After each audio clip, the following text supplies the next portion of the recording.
I'm going to spoil this show, so please, either go watch the show or continue watching at your own risk. I originally planned to make a short because, I didn't put this in the spring video, but as I watched more and more of this, I realized it needs more than a simple short to really understand what's going on. So what show am I talking about? I'm talking about Can a Boy-Girl Friendship Survive? Yes, that is the anime name. Then there's these secret parentheses in there saying no. Ooh, I wonder what that could be. Well, that is found out pretty early on in the show. So you have you and Himawari, two people who met way back when you was selling jewelry at the middle school festival. She wanted to help him make all the sales, so he ended up selling the amount he needs to prove to his parents that he can really do this for a living. Himawari offers to help him. In exchange, she only gets to see that passionate look in his eyes when they make jewelry. So that's pretty much the summary of how these two met. Which catches us up to modern day, where they are continuing their partnership. He makes the flower jewelry and she models it and helps promote the brand. So cool, I'm having a fun time. These two seem like good friends. She's overly positive and he's kind of the reserved guy who really just wants to make his jewelry. She can be overly flirty, but I'm sure it's not like she really has deep feelings for him, right? So you see, the thing with Himawari is she views romance a weird way. She thinks to love someone romantically, you must want to fuck them or want to kiss them, which plays a part, but isn't what romance is. So she doesn't think that she has feelings for you until the thing that hinders everybody comes into play. Jealousy. It strikes her when a girl who met you really far back, like when they were kids they met. He picked a flower for her, and that same flower being the one she has in her bracelet, and that flower represents the love. My gripe here is I do not by any means like Himawari at all. I hate to say this, but when Inamoto makes her shut up, it's peaceful. You feel like Thanos after Infinity War, because you get so fed up with her pretty quickly, like by episode 2. I was already over seeing her on screen fully, and then you see her get mad and jealous. Like, girl, you are actively trying to set them up. Like, imagine me and two other people playing football, and that's all I got for that fucking, whatever the fuck the word is. Like, she just constantly teases him over the first 2 episodes, and it is so frustrating. It gets annoying so quick, and that fucking laugh, that damn laugh. You and Inamoto here work so much better. Sure, they're both quiet and reserved and not too crazy outgoing with their personalities, but when they are together, it feels so much more natural. Like, she isn't teasing him, she's just struggling to get her emotions out, but you can tell she is sweet and really loves seeing the passion Yu puts into his projects. He grows his own flowers and makes everything by hand, and when he locks in, you can see how much he really loves this stuff. He does everything in his power to make everything the best it possibly can be. And you gotta love the dedication to his craft. He really wants to make this shit work. It might not be super popular, but he's giving it everything he's got. But when Himawari is around, he has to take like 10 times as much as he usually does, when he should be able to fly through this process. Like, the fact that in an episode he's making something, he's like, damn, I got that done really fast, when, she's like getting clamped over there by Imamoto. It's looking like a prime Darrell Revis out there. She got her ass on an island, not able to bother him while he makes this shit. And there's a whole episode later on that literally says, oh, I was fucking around with him too much and I accidentally burnt my hair, so I had to cut it off so he didn't feel bad. Like, you would think she would stop messing with him, but no.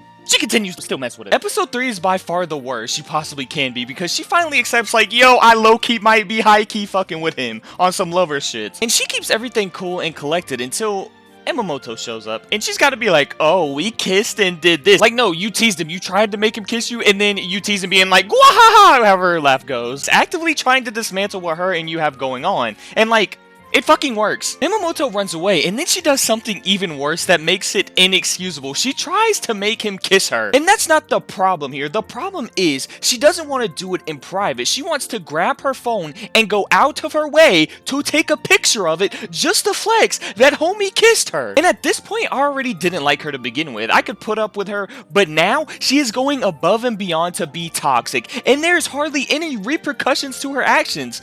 Yu's just like, oh, well, you're just being silly again and teasing me. Fuck you. And they're cool. Yeah, she had her own merits for wanting to do this because, she likes him. And at this point, he knows he likes her too, but doesn't really know he likes her too. So, they're kind of just doing this, and he really just sees this as teasing. And he's like, you're nothing but a friend to me. And it basically feels like a shot in the foot to her. But when they go to the restaurant to celebrate the new piece he made, she stops the moment these two were about to have. And the look on Homeboy's face here really just says it all. And you finally tells her straight up, you're being cringe. Stop with this romance shit. So it makes her lash the fuck out, and she dumps water all over this man's head simply because he asked Imamoto to be his main model, which obviously, you know, makes a reaction because he did promise her that it would be her main role, but still, it's an overreaction. And this is where it gets even worse for me. Now that they had their fight and basically ended their friendship, she comes up with the idea, since she's been scouted by agencies before. She forwards an email saying that she got accepted into this modeling agency and has to go to Tokyo for the job. And the thing is, she was never going to go to Tokyo. She just accepted it so she could fucking get him closer to her. So she does this all for them to be together forever. Like, you do not need to take these extremes to get him all to yourself. But finally, hallelujah, someone, mainly her brother, makes her take accountability for her actions. I slam my desk. He calls her crazy, rightfully so, because this is manipulation on the highest degree. And what makes it even worse is that their old necklace that stood for their friendship broke, and now this new one he made for her has purple tulips in it, which represents admiration. Well, the tulips stand for eternal love. Oh my. He hides this from her, and he finds out that he actually has feelings for her too, because he's willing to give up everything. He was willing to drop out of school to go with her to Tokyo because he doesn't want to lose her. And what does he say when she finally apologizes to him multiple episodes later?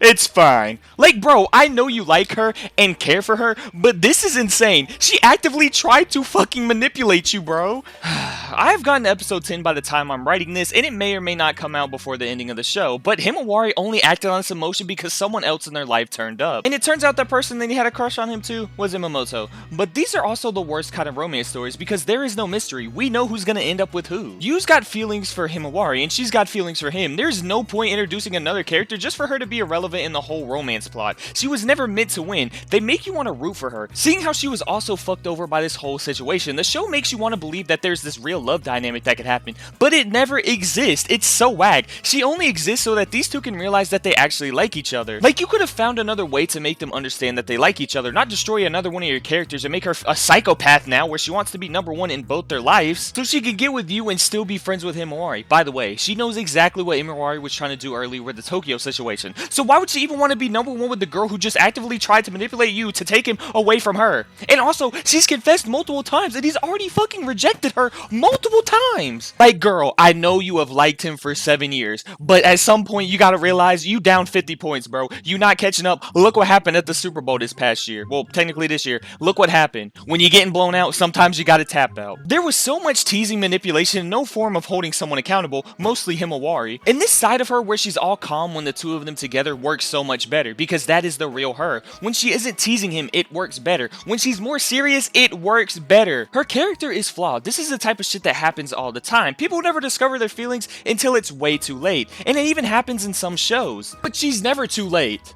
She's never too late. She's never too late. I'm just scared that there may be a part where she's like, maybe I didn't really like him. I was just scared of losing him. But this is an anime, so that arc would probably never exist. But the fact that if you put it in any of their show, it might happen. It just makes Himawari look even worse in my eyes than she already did, which sucks because there is a good character inside of there. But we hardly ever get to see this side of her. She sees the passion Yu has for everything. She stands up for him. She always wants to be by his side. She always wants to be the main center of his attention. But I feel like they just go in the most selfish way possible to show some of her worst aspects, and it just makes you not like the character. Like, instead of showing us all the good stuff, they're like, hey, here's her manipulating, here's her teasing him, here's her kicking him in the balls, and all this and that. And it's like, bro, how do you want me to root for her? She seems like she's awful. Doesn't seem like it. She is awful, man. Yes, eventually there is a little bit of repercussions from all the teasing, but like still, it's not a sensible repercussion where it's like, okay, this actually affects a moment because something still happens anyway, and I don't even know why I'm trying to fucking hide it, but they still kiss anyway. I think this show is fine. I think the characters are fine outside of Himawari, and that's really all there is to it. I never needed it to be more deep than a romance, but like I said, this is the worst kind of romance. Love triangles that don't work. Moto never really feels like a threat to take his love away. So many shows have good love triangles, so I don't get why this even had to exist in the show. It never had to be a love triangle. You could have ran the same plot, but have Himawari get jealous over something inanimate, like the flowers, or the jewelry he makes, or you could have had Yu discover his feelings on his own. They literally explored this idea in episode 10, where they go into this flower field, and he's mesmerized by these sunflowers, and she's like, fuck you, dude, look at me, I love you. You could have explored it there where she was actively jealous over that. I think it it would have worked better personally than her doing all these unexcusable goofy ass things to get where the point they are now instead of wasting it on a love triangle. They did not need the introduction of the childhood crush for her to finally make a serious attempt at you. They did not need her here. Still not a big fan of Himawari at all. Did she grow on me? Sure, but when you watch enough episodes, you're gonna get used to the annoying characters regardless. This doesn't free her from all the dumb shit she does in the show, especially without the repercussions of anything. Eventually, all this does bite her in the ass when Minamoto's older sister shows up, but it feels way too late for there to be serious repercussions. All she does is challenge you here to basically fight for Himawari. If he loses, she goes to Tokyo with her. If he wins, he gets to keep her. So, we'll see what happens. Because like I said, I'm only on episode 10 by the time this script's being wrote, so it's probably over by the time this video comes out considering how fucking late I be, so I guess I'll put in something there if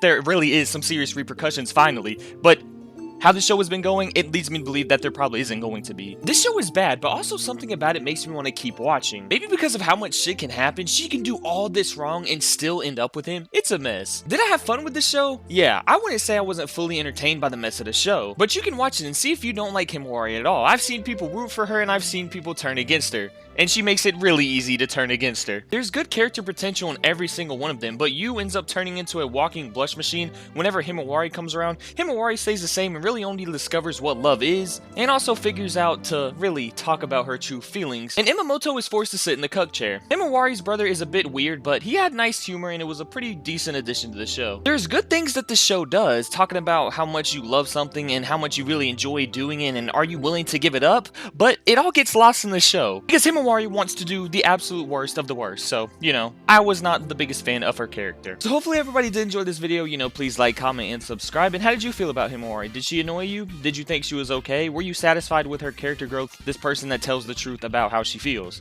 Because obviously they did build it up to pay it off. I just feel like, you know, it wasn't necessarily that satisfying because I really didn't feel like she was at risk of leaving anyway. Nor did I feel like they built it up the best, because kind of it happens in episode 4 where she really like gets told to tell the truth and then like don't necessarily explore it all the time.